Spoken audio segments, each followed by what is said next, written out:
What's going on, everybody? This your boy King Germ, one half of Pod and Saved Our Marriage. Each and every Friday, Queen Germ and myself drop an episode to show the people how Pod and Saved Our Marriage. Now, we're not like most married couples. Most of the time we disagree, but that's the beauty of the show. So, when you get through listening to Sparrows on the Review, come give us a listen. Each and every Friday on any DSP, go look for Pod and Saved Our Marriage. All right, we're going to test out a new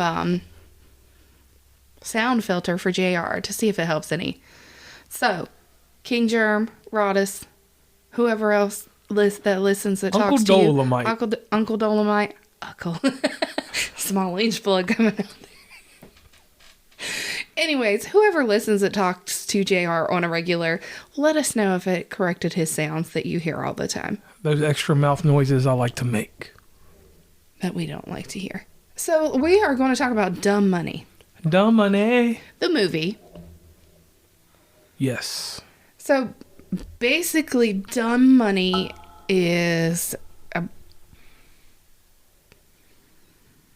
biographical comedy drama film. And in short, it is about the Wall Street. You can jump in at any point and help me fix these words that I don't know what the fuck I'm saying. Okay. So basically this is about the GameStop, the stocks. The stocks, how they went up and down and then they went to a extremely high level and then GameStop fell the fuck off. Right. Because dude was buying them for they were buying them for $3 a share. Wasn't it? Right. And because of the people putting money into the company, they actually made the stock a higher value than what stock traders were trading for. Right. So I had no idea about this whenever you put the movie on. I've seen the previews, so I knew that it had something to do with GameStop and it was based on a true story and all of that. But I liked and enjoyed the way that this movie was done, because it gave you all of the information that you needed to make it make sense. Yes, it did. And I'll tell you this, from an aspect of just being in Boston not too long ago, hearing where he was actually from a town called Brookton, the lead character, Keith. Or Brockton, depending on how you say it. Pronounce it. Knowing that he caught a train, and I seen a train there, I could relate some of the areas. But the great and amazing thing about this movie was that it didn't have to do a lot of character development, because the character development took place right in front of you. Right, and I love that. At first it was a little bit of, ooh, bam, here it is. But we enjoyed the part where it broke down each character and it gave you their initial network and it gave you their finishing net worth. Yes. Excuse my words. They're too big for me. And it was I don't know when this movie came out in theaters and wasn't concerned about any of that, even if it had a theatrical release. What caught my eye was it said Dumb Money, and I seen a guy with a cat.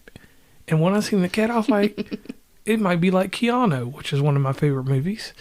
So I said, let me get this movie and then I will bring it to Stacy. And we were kind of in a pickle.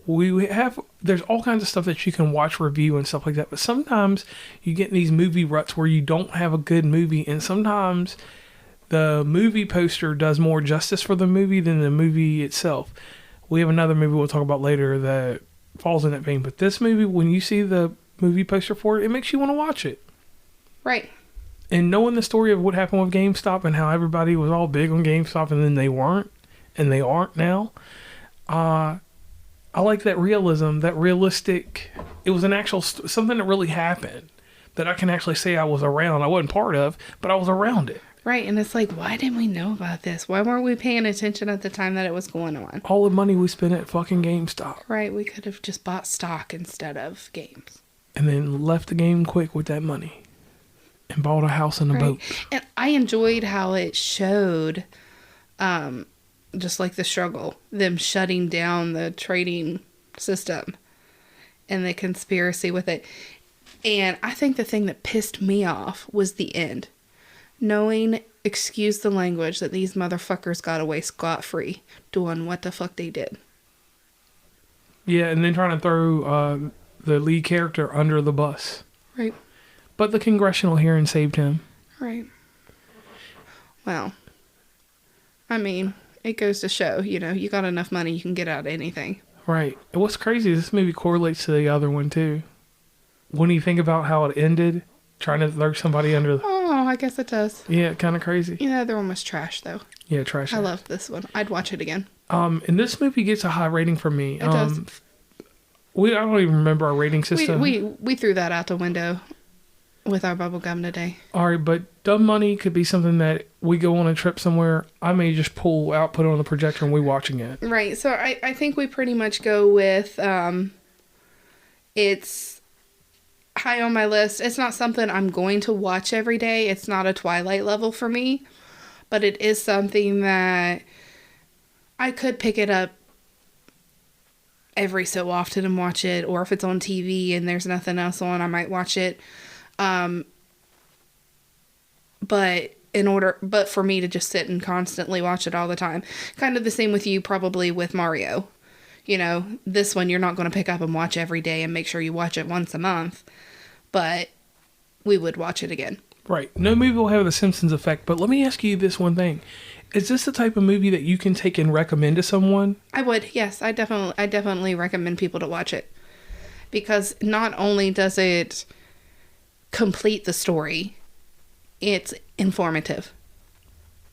It makes you aware of things that you might not be aware of, might not understand. And it gives you a different range of wealth within the story.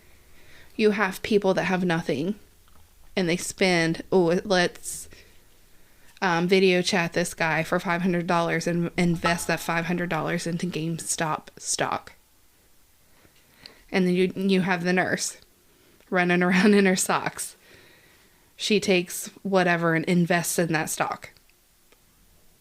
And she gets her money. Yep. And they stay faithful to it throughout. And that's one thing I like until the end. See, I think she was negative. She was negative? I'm pretty sure at the end she was negative 13,000, but still holding.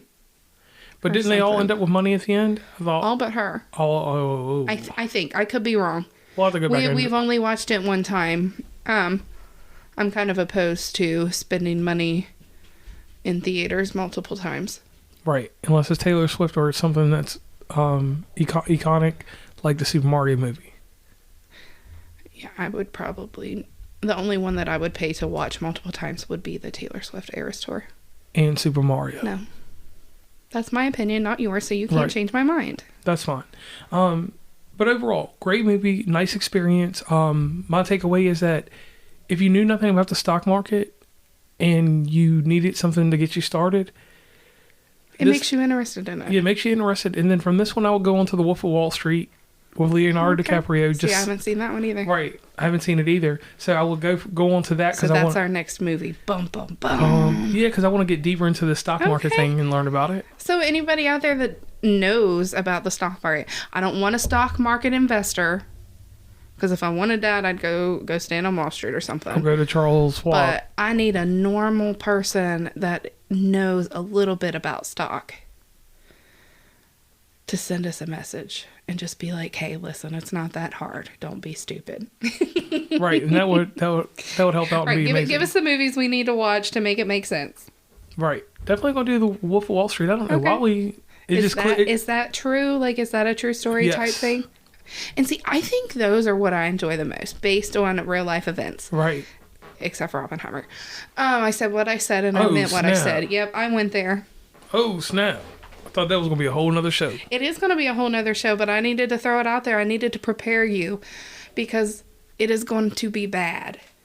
Horrible. The review of the movie, not necessarily the movie. So, do we have anything else to go with this? Dumb Money. I think we summed it up. I enjoyed it. It talks about Mr. Keith Gill. He is considered lower middle class. He has a wife and a baby. You said he's obsessed with cats. You can see in kind of some of the messages where people are picking on him, this and that. And I feel like people thought he was a joke to begin with. And I like the fact that it shows his progression. Like, it shows him from being the goofy guy that forgot to change his shirt to the fancy guy at the end in a courtroom, standing up for what he did. So definitely go watch it. Thank you for listening. And I'm JR. And I'm Stacy. Signing off. It can be hard to teach your kids about how their emotions can affect their actions and attitudes. Sometimes it is the smallest thing that can make us angry and react in unkind ways. What Should Dragon Do follows Dragon and her 2 roommates as they navigate the everyday irritations of living together. Dragon responds in anger when things don't always go her way. Through question and answer, kids learn how to choose patience and kindness and how to make better choices.